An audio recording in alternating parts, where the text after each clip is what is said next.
Baiklah, Assalamualaikum warahmatullahi wabarakatuh. Perkenalkan nama saya Suraya Anissa dengan NIM 2104-2092. Pada kesempatan kali ini saya ingin menjelaskan materi dari mata kuliah Administrasi Pertanahan pada pertemuan keempat, yaitu mengenai hak-hak atas tanah di Indonesia. Materi pertama itu hak-hak penguasaan atas tanah. Hak menguasai adalah suatu bentuk hukum atas penguasaan yang nyata terhadap suatu benda untuk digunakan atau dimanfaatkan bagi kepentingannya sendiri. Di dalam istilah hak menguasai mengandung arti adanya fungsi pengawasan atau kontrol secara fisik terhadap benda yang dikuasainya.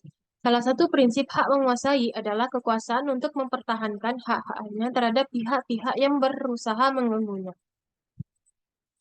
Dalam hukum pertanahan nasional atau hukum agraria, dikenal beberapa jenis hak penguasaan atas tanah yang secara hierarki adalah sebagai berikut.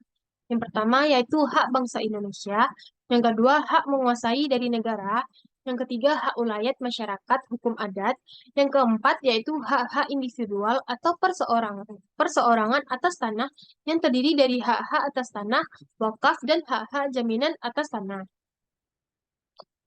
Selanjutnya yaitu bentuk badan hukum yang dapat memperoleh hak atas tanah dapat memiliki ketentuan perundang-undangan sebagai berikut. Pertama, perseroan terbatas berdasarkan Undang-Undang Nomor 40 Tahun 2007 tentang Perseroan Terbatas. Yang kedua, Badan Usaha Negara berdasarkan Undang-Undang Nomor 19 Tahun 2003 tentang Badan Usaha Milik Negara. Di dalamnya terdapat bentuk badan hukum berupa perseroan terbatas, perusahaan umum, dan perusahaan jawatan. Yang ketiga, yayasan berdasarkan Undang-Undang Nomor 16 Tahun 2001 tentang yayasan sebagaimana dirubah dengan Undang-Undang Nomor 28 Tahun 2004 tentang perubahan atas Undang-Undang Nomor 16 Tahun 2001 tentang yayasan. Yang keempat, koperasi berdasarkan Undang-Undang Nomor 17 Tahun 2012 tentang perkoperasian. Dan yang terakhir yaitu persekutuan komanditer atau SIVI. Dapat memiliki HGB dengan ketentuan khusus berdasarkan Surat Edaran Menteri Agraria dan Tata Ruang atau Kepala BPN Nomor 2 SEHT 0201 garis miring 6 garis miring 2019 tentang pemberian hak guna bangunan untuk persekutuan komanditer atau SIVI. Selanjutnya yaitu hak-hak atas tanah menurut UUPA atau Undang-Undang Nomor 5 Tahun 1960. Yang pertama yaitu hak milik. Salah satu hak paling mendasar bagi masyarakat suatu negara adalah hak untuk memiliki tanah atau land ownership. Hak masyarakat atas tanah harus diberikan pengakuan hukum hak atas tanah. Pengakuan hak milik sebagai hak perseorangan tersebut merupakan bentuk nasionalisme di bidang agraria karena pada masa penjajahan yang berlaku adalah hak-hak barat. Pengertian hak milik menurut pasal 6 UUPA adalah hak turun-menurun, terkuat dan terpenuh yang dapat dipunyai orang atas tanah atau dengan mengingat fungsi sosial. Subjek hukum yang dapat memiliki hak milik hanya warga negara Indonesia dan badan-badan hukum yang ditetapkan oleh pemerintah, seperti badan keagamaan, sosial, dan lain-lain. Hak milik memiliki karakteristik sebagai berikut. Yang pertama merupakan hak turun-menurun dari perseorangan yang terkuat dan terpengaruh. Yang kedua dapat diwariskan kepada pihak yang memenuhi syarat kewarganegaraan. Yang ketiga dapat beralih dan dialihkan kepada pihak lain.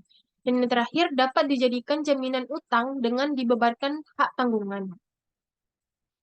Terjadinya hak milik menurut pasal 2 Undang-Undang Pokok Agraria eh, karena pertama, adanya pengakuan dan penegasan pada tanah bekas milik adat. Ketentuan ini terdapat dalam Peraturan Pemerintah Nomor 24 Tahun 1997 tentang pendaftaran tanah dan peraturan turunannya. Yang kedua, pemberian HM atau hak milik melalui penetapan pemerintah menurut cara dan syarat-syarat yang berlaku. Contohnya adalah pemberian hak melalui pendaftaran tanah pertama kali. Yang ketiga, terjadinya HM karena ketentuan undang-undang. Pada waktu awal berlakunya UUPA, maka tanah-tanah eks barat yaitu Engendom harus dikonversi menjadi HM. setelah batas waktu yang ditentukan, yaitu tanggal 24 September 1961 menjadi tanah negara.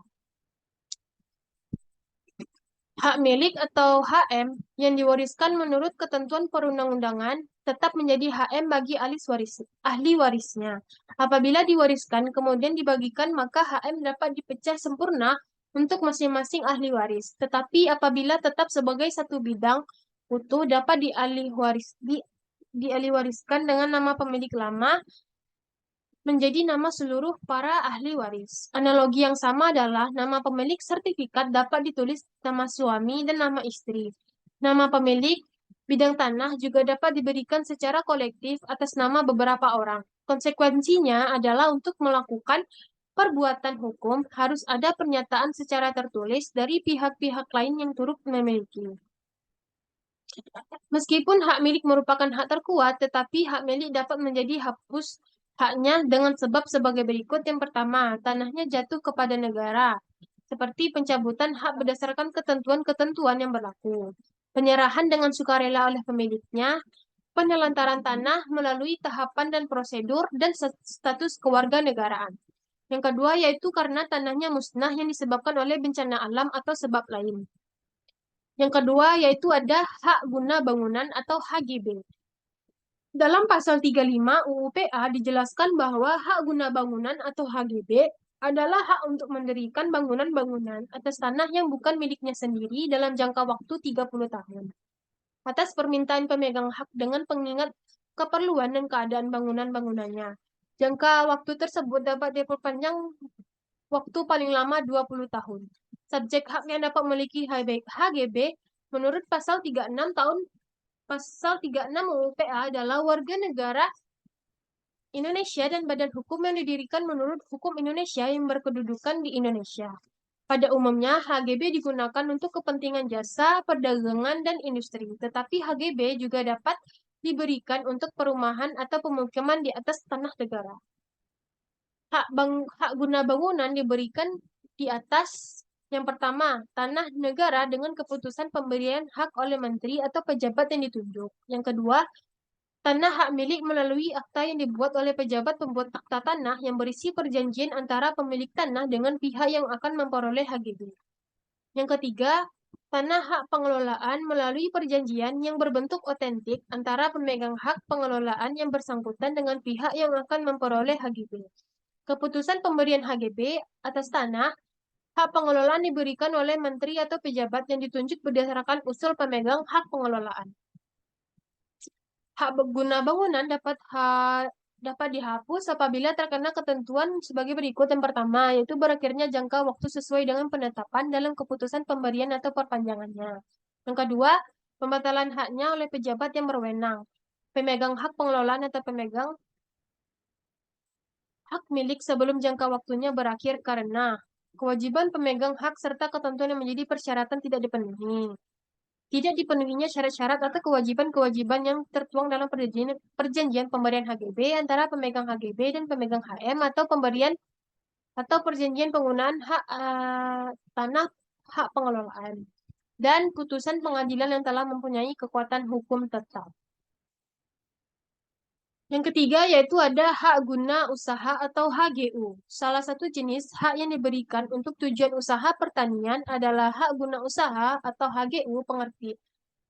Pengertian hak guna usaha atau HGU adalah hak untuk mengusahakan tanah yang dikuasai langsung oleh negara dalam jangka waktu yang ditentukan, guna perusahaan pertanian, perikanan, atau peternakan. Tanah yang akan diberikan hak guna usaha harus sesuai dengan tata ruang dengan peruntukan pertanian, perikanan, atau peternakan. Tanah negara untuk HGU dapat diberikan atas. Yang pertama itu tanah negara, yang kedua itu hak pengelolaan.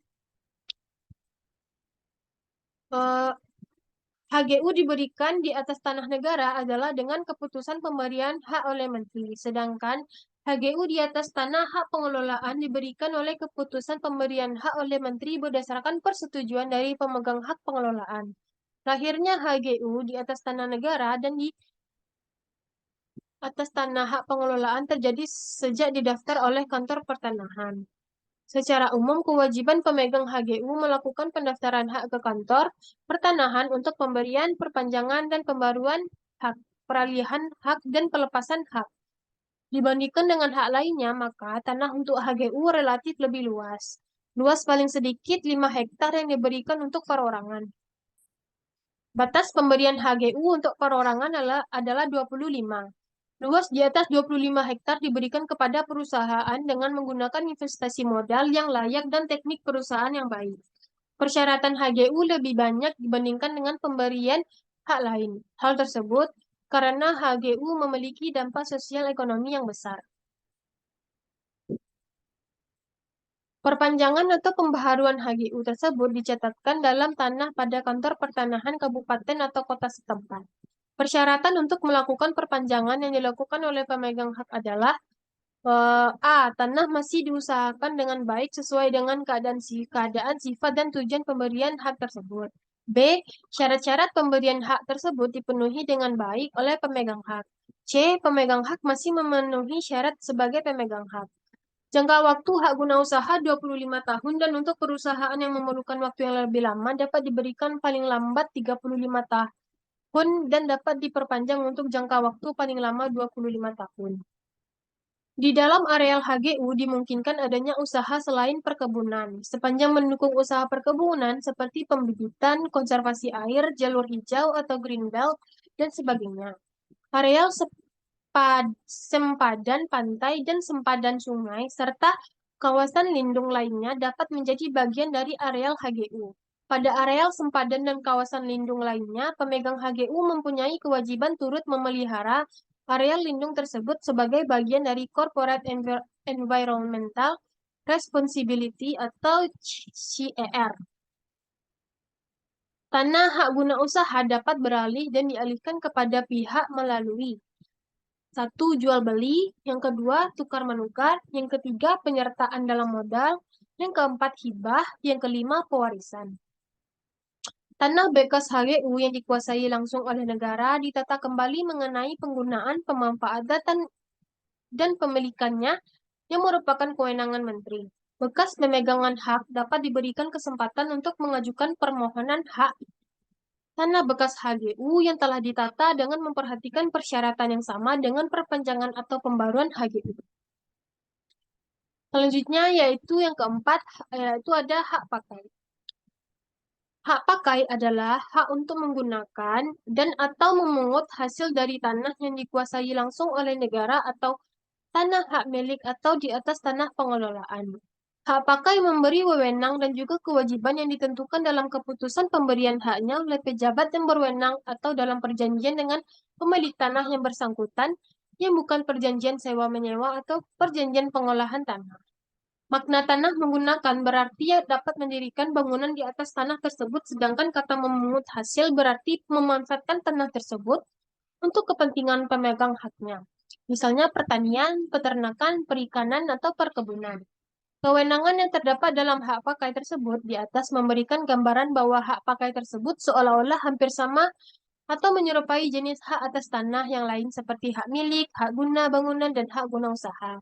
Karena di dalamnya memberikan wewenang untuk memberikan bangunan atau mengambil hasil pemanfaatan dan tanah tersebut. Perbedaannya dengan hak-hak tanah lain adalah hak pakai merupakan satu-satunya jenis hak atas tanah dalam Undang-Undang Pokok Agraria yang dapat diberikan kepada warga negara asing atau badan hukum asing. Karena hak atas tanah ini memberikan wewenang yang terbatas, sesuai dengan pasal 42 UPA. Hak pakai diberikan untuk jangka waktu tertentu. Menurut Peraturan Pemerintah Nomor 40 Tahun 1996, hak pakai diberikan untuk jangka waktu 25 tahun dan dapat diperpanjang. Baiklah, sekian penjelasan saya mengenai hak tanah di Indonesia. Jika ada kata-kata saya yang salah, saya mohon maaf. Saya akhiri dengan wabillahi taufiq wal hidayah. Wassalamualaikum warahmatullahi wabarakatuh.